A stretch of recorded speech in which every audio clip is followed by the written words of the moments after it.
Herkese merhaba arkadaşlar.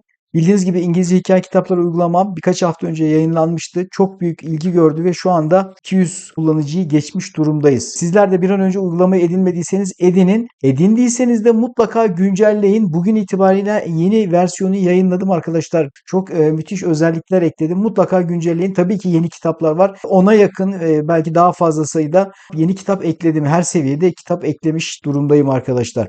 Size hep söylüyorum ya, yazılım öğrenirken İngilizce ders çalışarak değil, maruz kalarak ve düzenli okuyarak gerçekten gelişir arkadaşlar. Bunu hep söylüyorum. Dokümantasyon, hata mesajları, Stack Overflow, tutorial'lar vesaire vesaire. Özellikle de error mesajları karşımıza çok çıkıyor. Hepsi okuma kası istiyor arkadaşlar. İşte bu uygulamayı da tam da bunun için hazırladım. Uygulamanın mantığı çok basit. E-book okur gibi sayfa sayfa okuyorsun. Üstelik kitaplar seviye seviye gidiyor. A1'den başlıyorsun, sonra A2, sonra B1, sonra B2, en son level 5 kitapların B2 Plus. Yani B2 ve B2'nin üstü. Yani bu bana ağır geldi derdi yok. İstediğin seviyeden başla. İster A1'den başla, ister A2'den başla. Yani kendi seviyenden girip adım adım yükseliyorsun ve her seviyede de sadece bir tane, iki tane kitap yok. Birçok sayıda kitap var. Özellikle Level 1 yeni başlayan arkadaşlarım için Level 1 ve Level 2 kitap sayısını çok tuttum.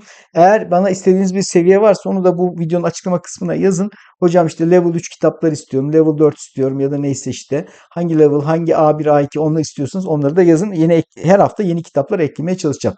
Şimdi bir de bence en güzel kısımlarından biri, kitapların içinde kaliteli görseller var arkadaşlar. Okurken hem sıkmıyor sizi hem de anlamayı kolaylaştırıyor. Ve tabii ki Dark Mode ekledim. Yeni eklediğim özelliklerden bir tanesi de bu Dark Mode özelliği arkadaşlar. Özellikle gece çalışanlar, ders sonrası okuyanlar ya da işte yatmadan önce böyle kitap okumak isteyen arkadaşlarım için göz yormaması çok önemli. Çok, tam böyle istediğiniz fırsat. Daha önce bana çok istek geldi. Hocam dark mode olsun, gece modu olsun, gözümüz yoruluyor. Karanlıkta okuyoruz, işte yurtta kalan arkadaşlar var vesaire vesaire. Sizin yapmanız gereken tek şey şu: günde 10 ya da 15 dakika açacaksınız bu uygulamayı. Birkaç sayfa okuyacaksınız. Düzenli yaptığınızda 2-3 haftada farkı net hissedeceksiniz arkadaşlar. Size bir de tavsiyem, küçük böyle bir not defteri gibi bir şey tutma, minik bir not defteri tutabilirsiniz. Oraya öğrendiğiniz kelimeleri yazın. Bakın ben öyle yaptım yıllar önce. Bizim zamanımızda böyle uygulamalar yoktu. Gidip kütüphaneden kiralardık kitapları. Zor olurdu. İkide bir git gel git gel. Buradaki önemli şey şu: burada kelime öğreniyorsun. Bir. İkinci önemli şey şu: paragraf sorularına hazırlık oluyor senin için. Yani yarın bir YDS'ye veya YÖKDİL ya da benzeri bir sınava gireceğin zaman hazır olacaksın.